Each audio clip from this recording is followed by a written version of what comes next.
That's excellent. Okay, welcome everyone, members and visitors, to our program for July. We have just published our program for the rest of the year. It's a blue paper on the table as you either signed in or leave, and also some other materials there. If you would like to be on our mailing list and receive monthly reminders with posters of our meetings, put your name down on the mailing list, and our secretary Diane will send things out to you. Just a note to members, we have some materials up here for you to look at that's come in since our last meeting, and also an update on notes to members so you don't have to go through all that business during our public meeting. I just want to make a note before we get started. Housekeeping rules for the new people.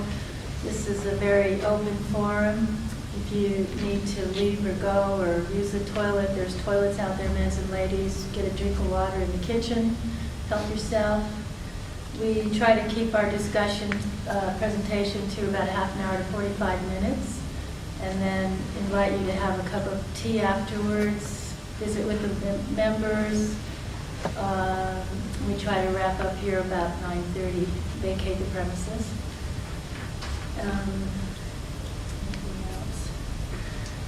Just want to start our meeting by having a bit of reflection on this week. It's been quite a week, for me personally anyway. Started off trying to celebrate independence with a gang of American families, and we ran into some Canadians doing some of the same thing.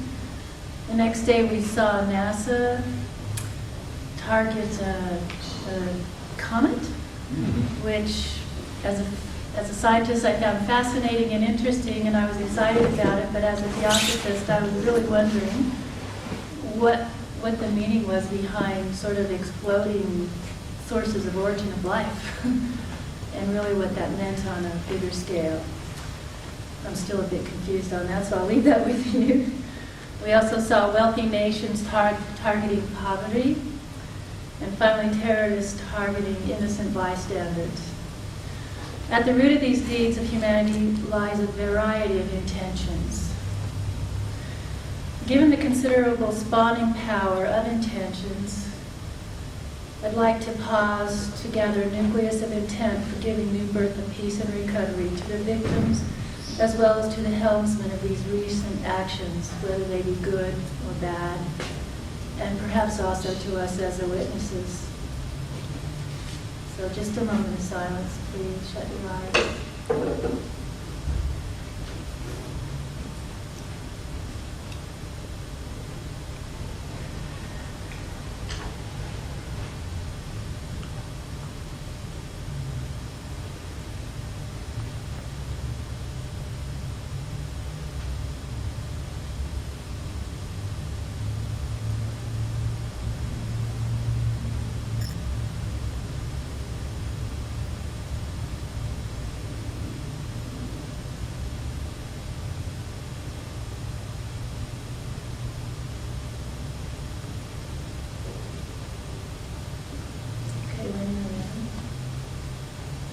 It's my pleasure this evening to introduce to you Tony Busick, if you haven't met him before.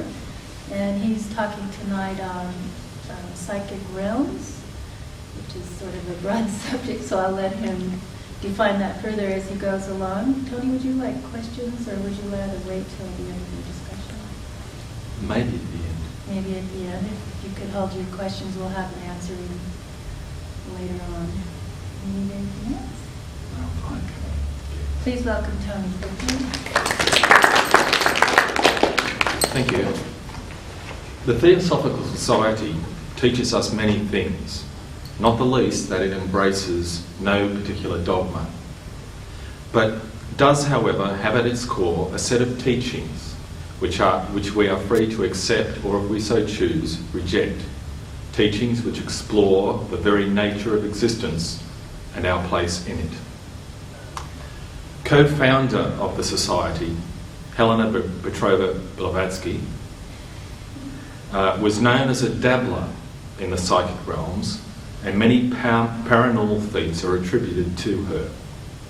Keep in mind that she claimed that her voluminous writings came from divine inspiration, that her great works were dictated to her by adepts, those otherworldly beings present on our world to help us grow. In no way am I trying to compare anything I have done with those things undertaken by Helena. I use her only as an example of the most extreme kind. A few months ago, I was browsing through a favourite bookshop of mine, Angus and Robinson's at Green Hills, when I came across a Karl Kruszyniewski book called Myth Conception. While I was looking through the book, I noticed the topic 21 ounces. And to me, it reminded me of something, and I believed that it had something to do with the weight of the human soul. In finding the appropriate page, to my joy, I was right. It was about the human soul, the weight of the human soul, apparently defined by a medical doctor in 1907 after a very exhaustive study of 8 patients, which I don't consider a very exhaustive study.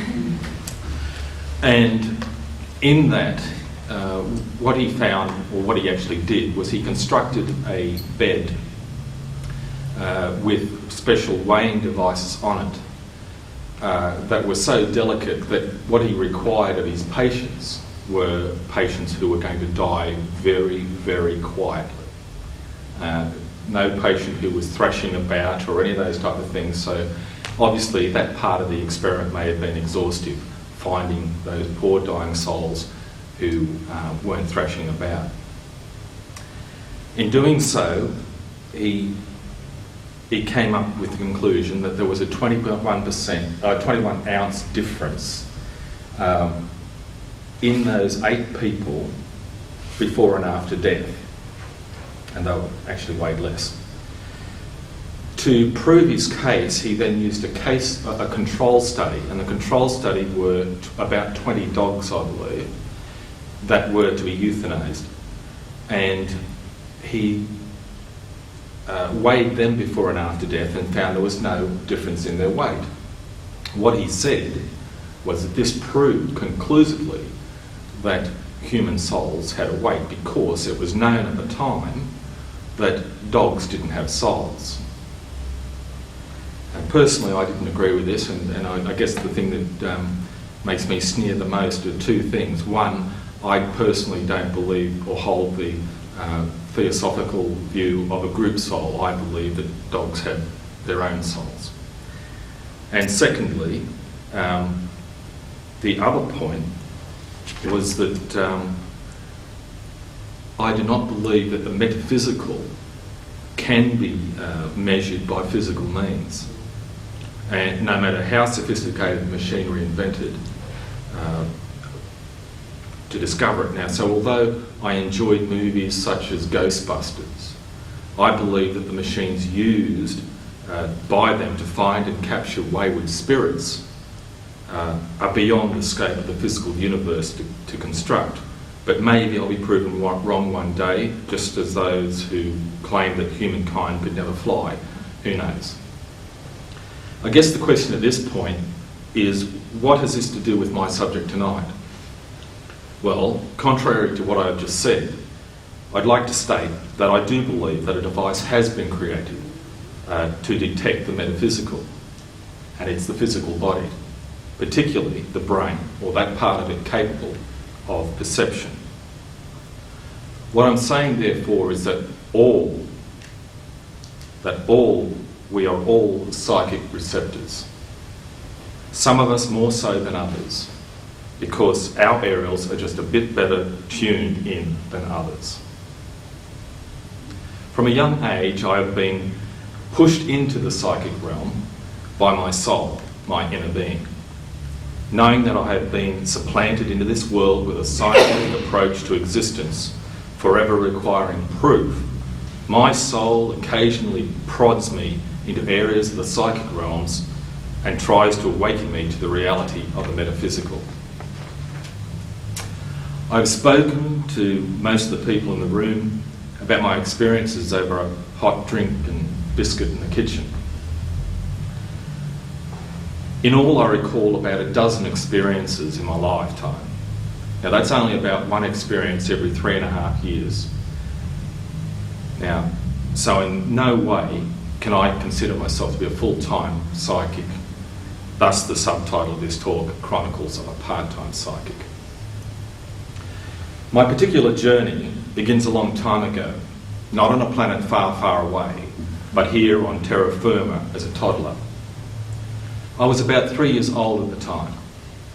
It was winter in the wee hours of the morning, perhaps about 2 a.m, when I awoke to the pitch black of the bedroom I shared with my toddler brother Carl, a year and 5 days my junior. I put my dressing gown on and walked out of the house. As I approached the front of the house, I noticed a procession of my neighbours in various states of undress walking to the end of my street, which by the way was only four houses long. I joined in the queue and we all walked up a sloping ramp. Climbing the ramp, I watched as other people who looked like us walking down the ramp. Now, a TS member I met a few years ago once told me that this suggested to him that I and my neighbours may have been,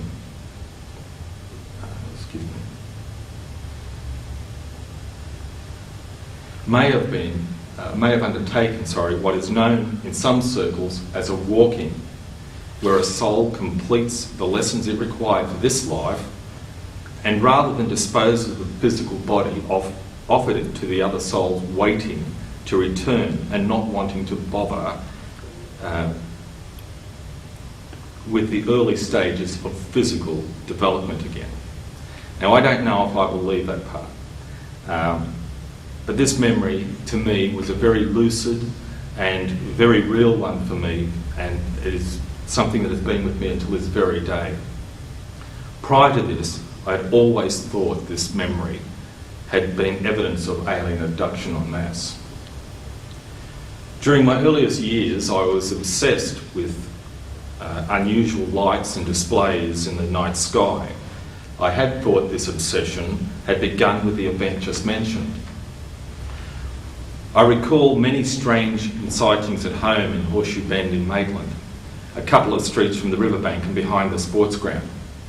At night in our backyard, the sky was quite dark and the stars were exceptionally bright, particularly in summer, when we lay outside on our old mattress watching our television to get relief from the heat inside the house, or like me, simply lying on my back, staring at the darkened sky, spotting the occasional satellite whizzing across my view. I recall the large tree across the road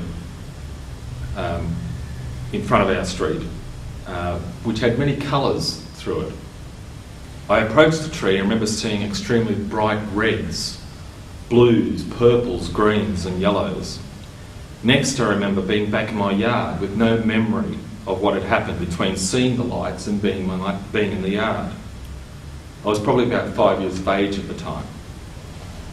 I awoke late on many evenings and went outside to search for the strange and unusual sights, and on several occasions saw odd lights and patterns in the sky and suffered several time losses. One of the reasons I was outside so often at night, by the way, was that we had an outside toilet. As a toddler, when I believe I experienced my first strange encounter, I had not heard of such things as aliens or anything like that, and knew nothing at all of the subject of ufology. Keep in mind that 40 years ago, television was pretty much in its infancy in Australia. Receptions were pretty lousy and mostly requiring huge aerials to pick up Sydney stations. Aliens did not permeate television, and literature on the subject was anything but mainstream. A couple of years later, at about 7 years of age, I awoke one night to find that I was levitating above my sleeping self.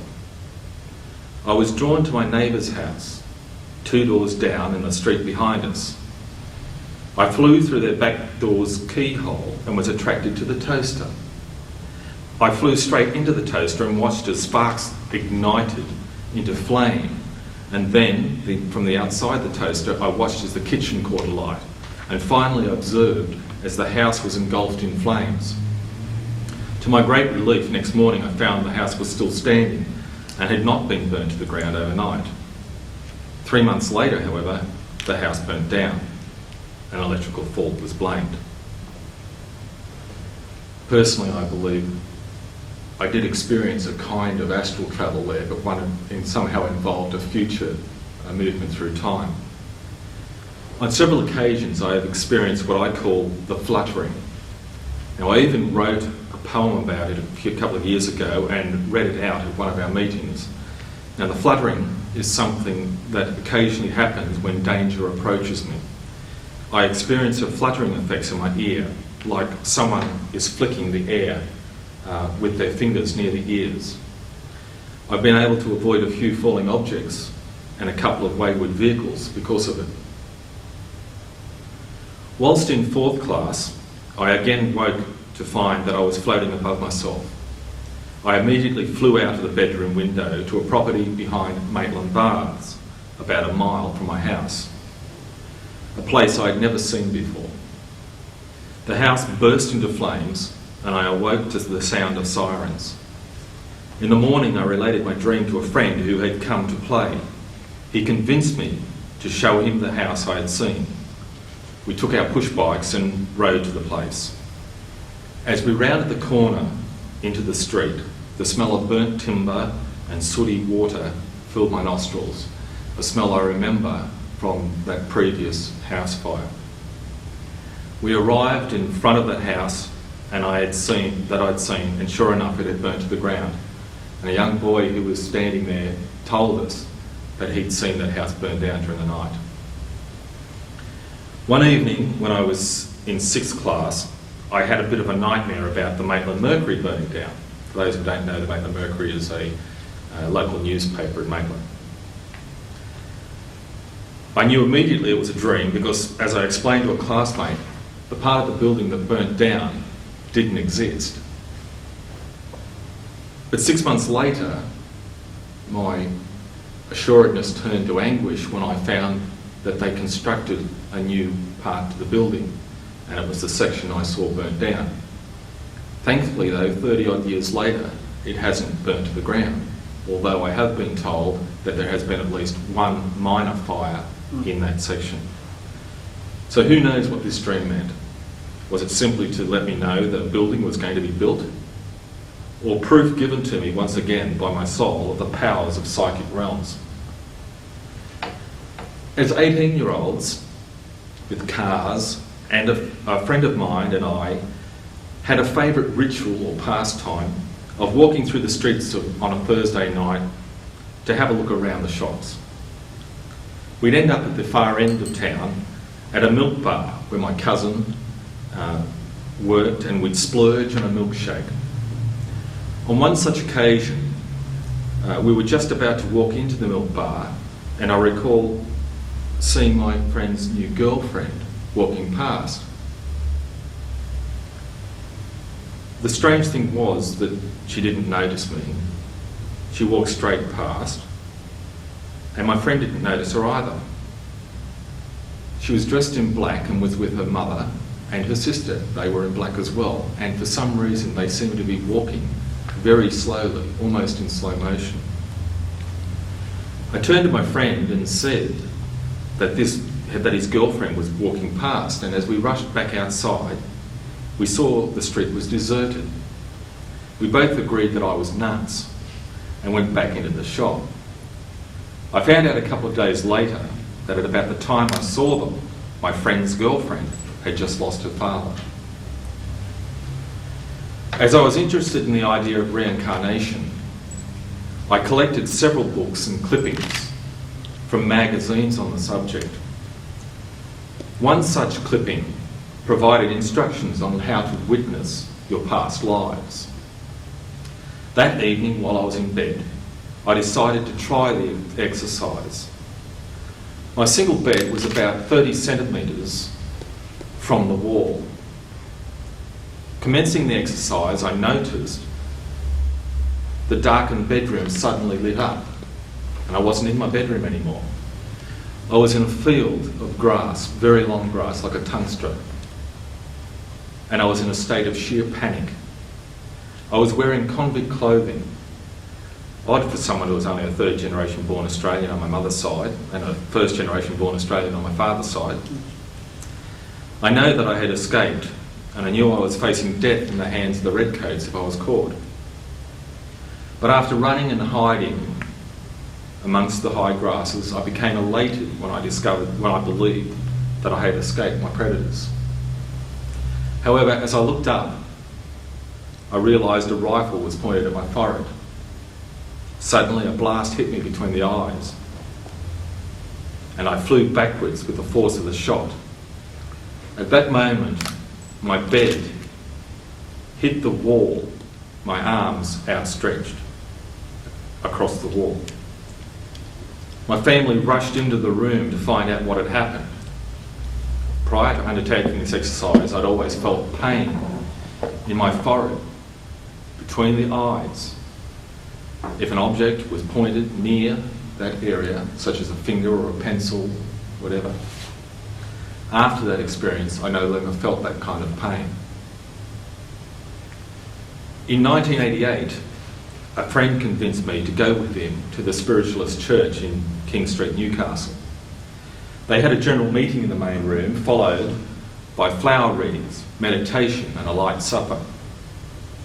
When we went to the flower reading, others in the room readily picked up plants from underneath the basket and gave readings of what their impressions were of that plant. Now, I went about 12 times to this group, and every time picking up one of these plants, I didn't feel a thing, didn't experience anything. On the last occasion I was there, I picked up what happened to be a lady's watch that had been placed in there, and immediately an image came to me, and it was the image of what looked to me like the Hawkesbury River area, where you had the valley type of hills with the water flowing through it. And I told the group so, and said, I have no idea what that means. The lady who owned the watch said that herself and her husband had booked a cruise on the Lady Hawkesbury that morning.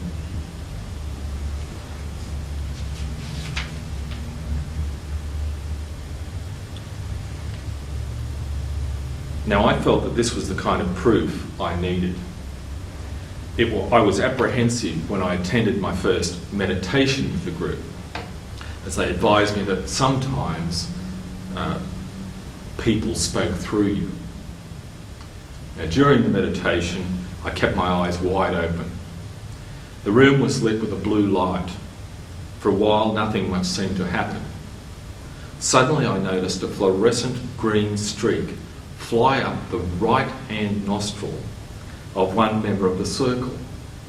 He began to talk, advising us who he was and why he was there. When he finished, I noticed the green streak leave the left nostril and move to about 3 chairs up to a woman and formed a chain around her neck. I was very surprised when the woman immediately started speaking, saying, I feel as if a chain is around my neck, and that it is a friend who has just recently passed over and not willing to let go of life. I found that a bit spooky. During one meditation, we were asked to see ourselves above the group and to see a white light over the group protecting it. Suddenly I was there, suddenly I was above the group, and suddenly I was outside the ceiling, I was up the ceiling, and then I was outside the building altogether, about 30 metres above it. And I was on an angle looking down, and I could see a courtyard, and immediately I thought negative thoughts. and I was back down on my body. After the session had finished, I explained what I'd seen, and the group leader, I explained this to the group leader. He listened, led us all to the kitchen for the light supper, and pulled me aside and directed me to a painted over window. With considerable effort, he opened the window, which exposed a courtyard, and asked me if that's what I'd seen, and it had been. I saw this as concrete proof now of astral travel, and now knew beyond doubt that what I had experienced on several occasions was real. Coming home from a night on the town with some friends, in the wee hours of a Sunday morning, about 3 a.m, in 1989, I just put my car away and was pulling the garage door down. I was about halfway down and I realised my grandmother was dead. And I felt saddened, obviously, went to bed, fell asleep immediately, and then the next thing, I awoke and saw black and white, almost X-ray images. I could see skeleton, sinew, blood, and felt a sensation like static electricity, almost like trying to pull cling wrap apart. Then I saw myself lying asleep on my bed. I was beginning to travel, to astral travel. I knew what I wanted to do. I flew up through the ceiling and continued out of the atmosphere and began flying at tremendous speed towards a continuous procession of forms, moving towards a central far-off galaxy. I recognised my grandmother, said I wanted to say goodbye, and did so. I then returned to my sleeping body and slept until about 8 a.m. We were advised that morning, about 9 a.m, that my grandmother had indeed passed away that evening. Sharon and I attended a wine tasting at a friend's place one time, and while I was sitting next to a woman who was busy berating a family friend, I heard a strange noise, a crackling type of sound. I turned towards the woman and saw her surrounded by a halo of golden sparks, like the sparks that come off, that fly off sparklers, only they were golden as opposed to orange. Now perhaps this explains the origins of the phrase "seeing sparks fly." Perhaps we as humans were far more attuned to being able to see halos at that period. We'd always wanted to go to a mind, body and spirit festival, and finally went to one at Darling Harbour. I forget what year that one was. But while we were walking around the various stalls, I felt an intense pain across my entire head, and it ebbed and flowed, almost like if you've ever heard radar or seen radar.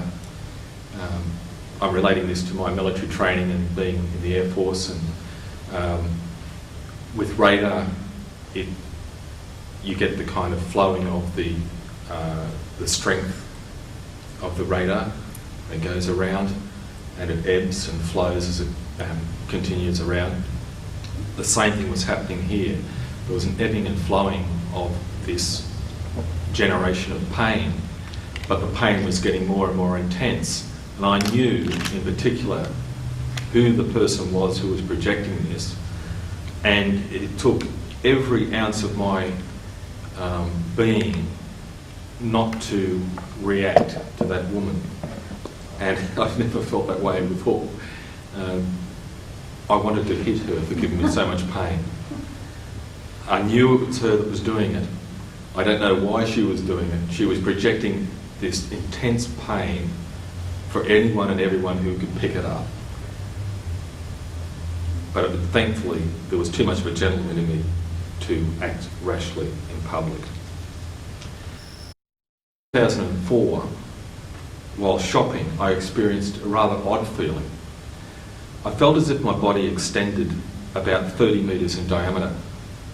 I could feel people moving through this, for want of a better word, field. It was like moving through jelly. Not that I know what that was like. Maybe some of you might.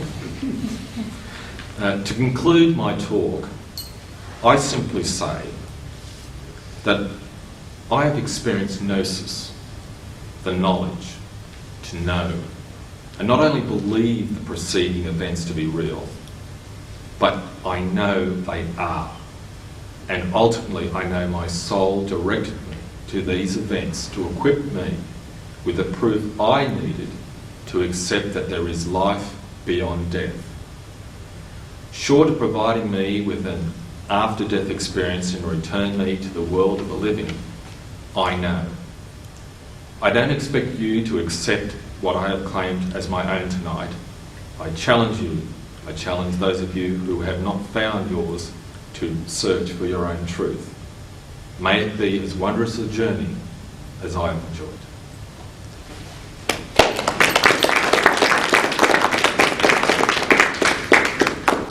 Short and sweet. Very good. Does anybody have any questions for Tony? So how come, like, you have all these psychic abilities? Was there any time you thought, oh, how come it's me that's having these? Is there any patterns of that's happening or purpose in my life? In that, do you ever come across that? Again, I think it's very far and few between. As I've mentioned, only one every 3.5 years or thereabouts. I think everyone has these experiences, but for the most part, they're either forgotten in the midst of a dream, or they're simply held back because they weren't to know yet that these things were happening around them. Oh, so I just see like... I don't see myself as anyone special. No, I just see like people with psychic abilities, just like if people are born with a great, like if people are born with, as a genius, like there's a kind of a biological connection as why they're a genius. So I wonder with psychics that if there's some kind of either a biological thing or a neurological thing that is a cause why they're more spiritual. May I comment on that? There is a part in the brain, I think it's called the reticular activating system, a net-like web that was forecast by philosophers before it was found by neurologists who speculated that there must be something that screens out all the superfluous sensory material that's flooding us all the time. There's sounds all around us, but we only listen in on Tony when he's speaking. You know, we ignore the traffic noises and such. It was also speculated that perhaps what we call psychic phenomena is screened out because it's not what we're looking for. It's not within our ken. We don't expect it, we don't look for it. The reticular activating system is only sort of tuned into the things that are of value to us or alarm us or that we expect somehow. So just and actually there may be a biological reason your reticular activating system might be damaged, letting more through than...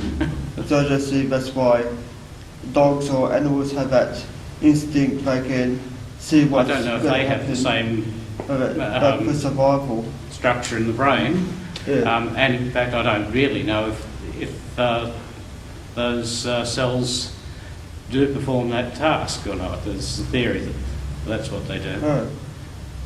Is it like receptivity? It's a receptive faculty in our minds and our beings. Is it like a receptive facility? Is that what you were talking about, the reticular? I can't hear.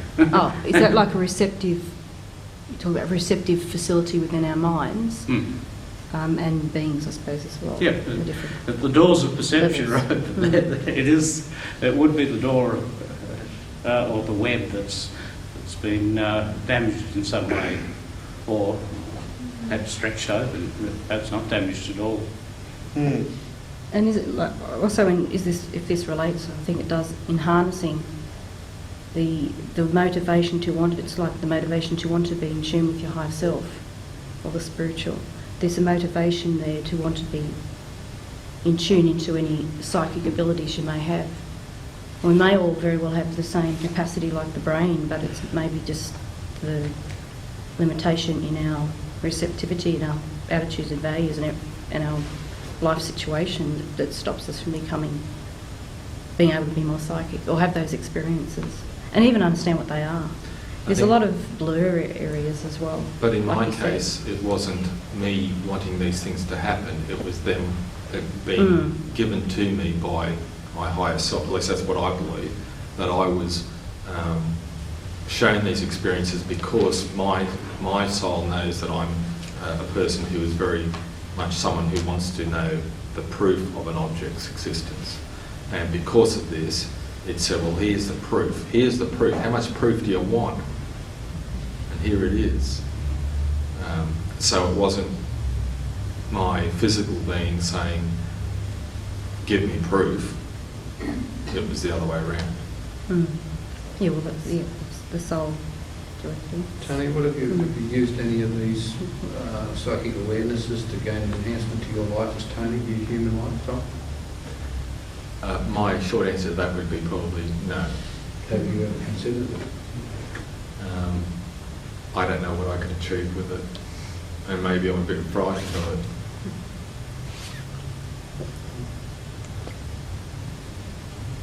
Yeah, what do you think you said about the past life with the red coats? Like, I know you're from Czech Cypriot heritage, of that. Could it be actual Russians or that, like with the red coats? Or Definitely Australia.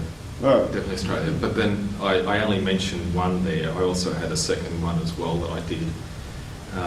And I saw myself as a German Luftwaffe pilot and being shot down over Germany.